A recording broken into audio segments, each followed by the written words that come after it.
दोस्तों साथियों नमस्कार। मैं पवन शर्मा। किसी भी पार्टी का जो घोषणा पत्र होता है वो एक ऐसा संकल्प पत्र होता है जो उस पार्टी के सिद्धांत को परिलक्षित करता है और घोषणा पत्र के माध्यम से ये भी बात पता चलती है कि वो पार्टी देश की जनता के लिए क्या करने वाली है।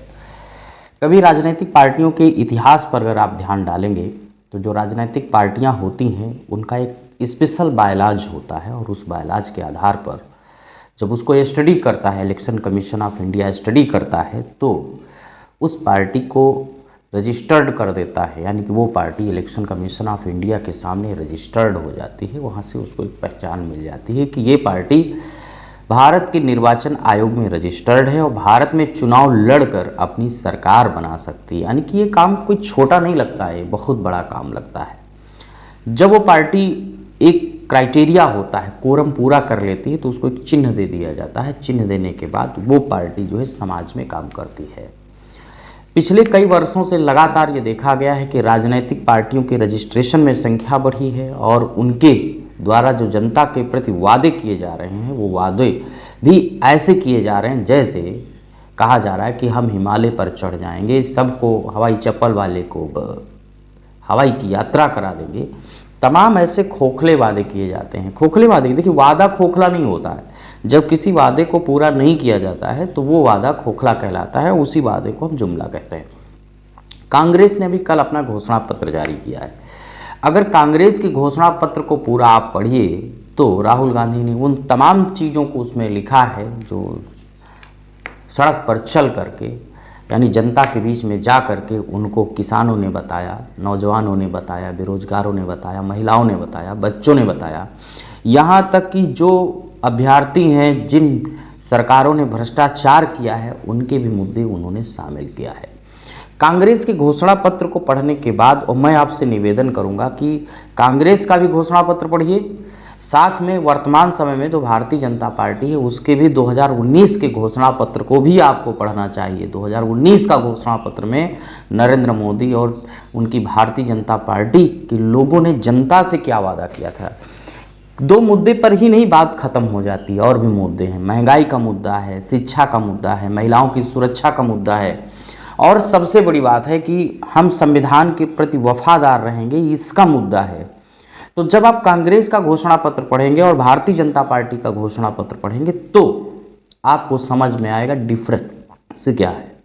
डिफरेंस एक बात हमको जरूर याद आ जाती है, लोकसभा चुनाव नज़दीक है और आपको सत्तारूढ़ पार्टी यानी जो सिटिंग पार्टी है उसके 19 के घोषणा पत्र को पढ़ना चाहिए और ये एस्टिमेशन करना चाहिए क्या उन्होंने अभी तक उस घोषणा पत्र में कितने काम पूरा किया, कितने नहीं पूरा किया, या केवल उन्हीं काम को ढिंढोरा पीट रहे हैं जिन काम से केवल जनता डाइवर्ट हो सकती है। जनता की जो मूल मुद्दों का वादा किया था उसका क्या किया था।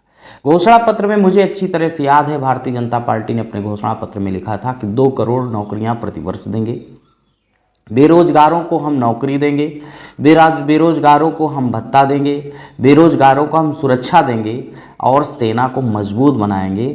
तो अभी अग्निवीर जैसी योजना आ गई, इससे काफ़ी नौजवानों में आक्रोश है, चिंतित हैं।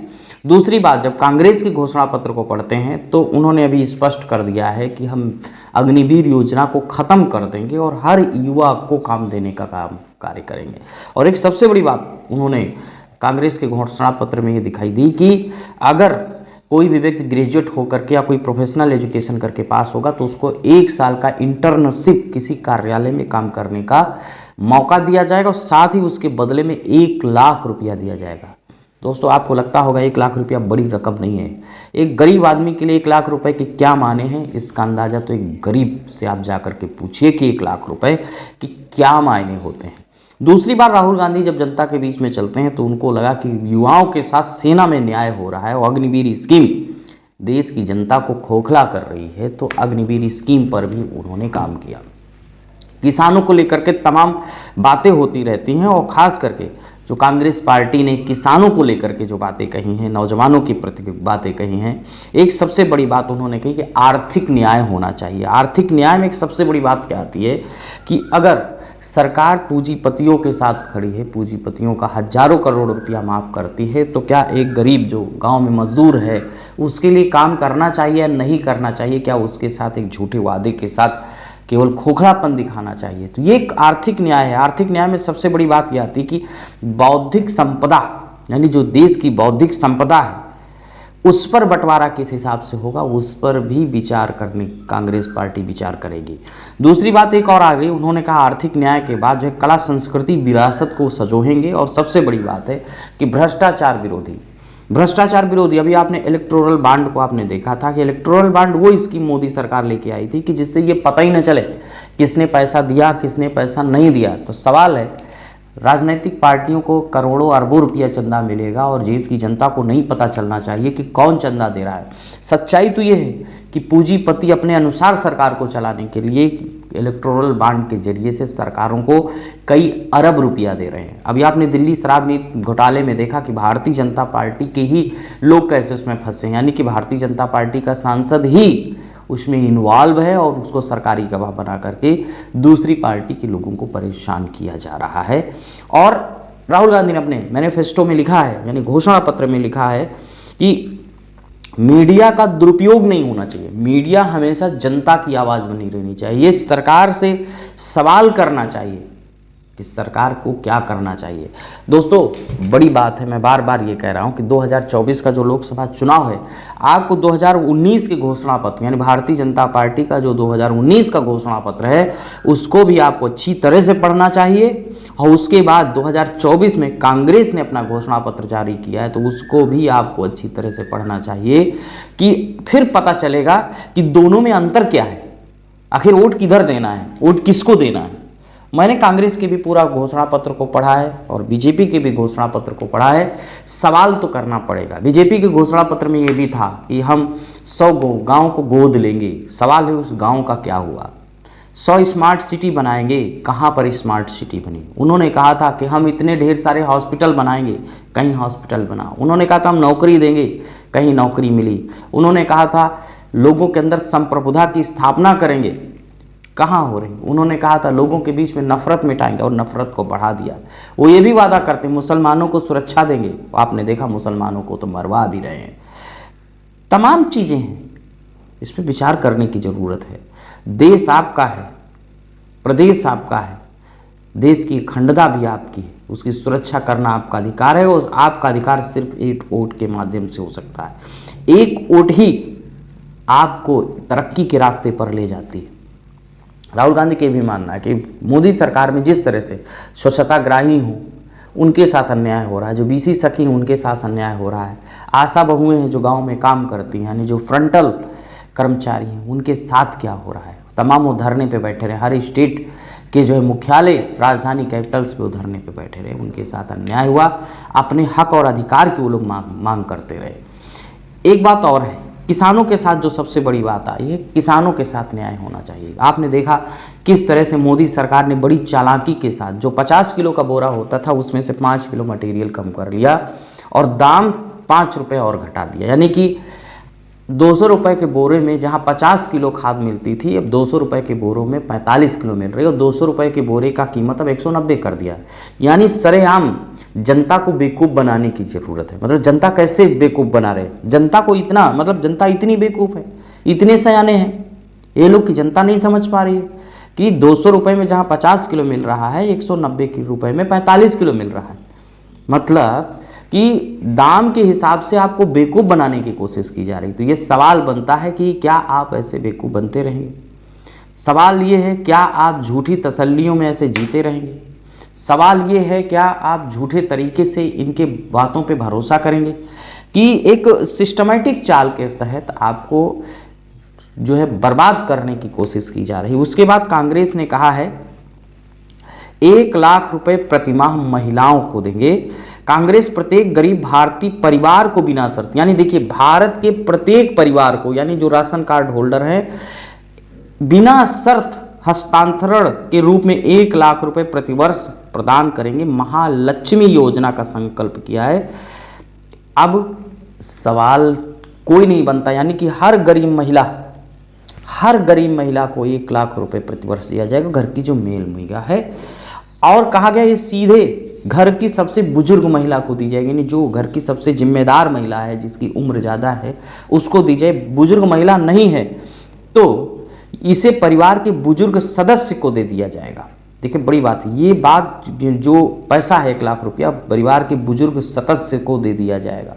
यानी आपको यूँ बता दें कि जो परिवार होते, परिवार में महिलाओं का रोल बड़ा ही इम्पॉर्टेंट होता है। महिलाएं अधिकतर पैसे के लिए पुरुषों पर आश्रित रहती हैं। तो कांग्रेस ने जो हर परिवार के लिए सोचा है कि एक बुजुर्ग महिला, मतलब जो परिवार की मुखिया महिला है, उसको 1 लाख रुपए मिलेगा। 1 लाख रुपए जो किसी महिला को मिलना ये छोटी रकम नहीं है, वो अपने बच्चों की पढ़ाई कर सकती है। 1 लाख रुपए को ही मान लिया जाए लगभग 8,000 प्लस रुपया, 8,000 प्लस रुपया यानी 8,150 रुपये के समथिंग में,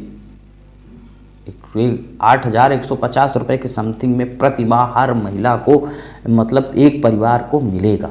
यानी परिवार की जो बुजुर्ग महिला होती है, जैसे राशन कार्ड होता है, किसी एक महिला के नाम होता है, राशन कार्ड में महिला के नाम से चलता है, तो वो एक महिला को 8,150 रुपये यानी कि 1 लाख रुपए सालाना उसको जो मिलना है, ये बहुत बड़े बदलाव का संकेत है। इससे देश समृद्धि के रास्ते पर जाएगा। मैं बार बार इस बात को कहता हूँ, जिक्र करता हूँ, सोचने की ज़रूरत है आपको कि कांग्रेस के घोषणा पत्र को पढ़ना चाहिए 2024 में उन्होंने जो किया है, और भारतीय जनता पार्टी के 2019 के घोषणा पत्र को पढ़ना चाहिए कि जिस समय उन्होंने देश की जनता के सामने वादा किया है। 5 साल भारतीय जनता पार्टी अभी राज्य कर चुकी है और उसे सवाल बनते हैं, सवाल पूछना चाहिए घोषणा पत्र में आपने जो वादे किए थे उनको कितना पूरा कर रहे हो या नहीं कर रहे हो, और तब जा करके अपने वोट का फैसला करना पड़ेगा। तो ये घोषणा पत्र है। और सबसे बड़ी बात उन्होंने कहा कि संस्थाओं का दुरुपयोग नहीं होगा, पावर का दुरुपयोग नहीं होगा। और कांग्रेस के घोषणा पत्र को पढ़ने के बाद भारतीय जनता पार्टी में खलबली मच गई। क्यों खलबली मच गई? क्योंकि भारतीय जनता पार्टी ने अपने जो घोषणा पत्र में था वो तो किया नहीं, 10% ही काम किया। उसके बाद 90% केवल उसके जो घोषणा पत्र के वादे थे वो खोखले साबित हो चुके हैं, जुमले साबित हो चुके हैं। इस पर सवाल बनता, वोट डालते समय आपको ये विचार करना चाहिए कि जो बीजेपी ने घोषणा पत्र में उसे कितने % काम किया है, नहीं किया, झूठ बोला। दोस्तों इस सवाल बनता है और इस सवाल के साथ ही वोट हर नागरिक को देना चाहिए और कांग्रेस के भी घोषणा पत्र को पढ़ना चाहिए। 2 बड़ी पार्टियां हैं, हर बड़ी पार्टी की घोषणा पत्र को पढ़िए। निवेदन है कि आप पहले घोषणा पत्र पढ़िए। कांग्रेस ने जो बात कही है पिछले कई वर्षों से उसने पूरा किया है, लेकिन भारतीय जनता पार्टी ने जो 2019 में घोषणा में पत्र में कहा था उसको अभी तक पूरा नहीं किया है। कुछ उनको पूरा किया है जिनसे केवल सांप्रदायिक रंग दिया जा सके, एक झूठा राष्ट्रवाद का तिलिस्म खड़ा किया जा सके, ऐसी चीजों को उन्होंने कहा है। तो इससे बचने की जरूरत है। कांग्रेस का घोषणा पत्र मेरे डिस्क्रिप्शन में मिलेगा, नहीं तो आप नेट पे जाइए और सर्च करिए मैनिफेस्टो ऑफ कांग्रेस 2024, हिंदी और इंग्लिश दोनों में उपलब्ध है। उसको आप अच्छी तरह से देखिए, पढ़िए और भारतीय जनता पार्टी की 2019 के भी घोषणा पत्र को पढ़िए, तब करिए। 2024 का घोषणा पत्र जो बीजेपी करे उसको पढ़ने की जरूरत नहीं है, 2019 का पढ़िए, 19 का भारतीय जनता पार्टी का पढ़िए और 2024 का कांग्रेस का पढ़िए, तब डिसीजन लीजिए कि हमें क्या करना क्या नहीं करना। घोषणा पत्र पढ़िए, सोचिए, उसके बाद मतदान के लिए जाइए और विचार करिए कि इन्होंने जो वादा किया था क्या किया और कांग्रेस ने जो वादा किया वो क्या करेगी। तब तक के लिए नमस्कार, जय हिंद साथियों। और हाँ, अगर आपने मेरे चैनल को सब्सक्राइब नहीं किया है तो सब्सक्राइब भी करिए, लाइक भी करिए, ज्वाइन भी करिए और हो सके तो थोड़ा बहुत सहयोग भी करिए। सवाल तो बनता ही है कि घोषणा पत्र में जो वादा बीजेपी ने किया था पूरा क्यों नहीं किया। अगर नहीं सोचते हैं तो आप कर क्या रहे हैं।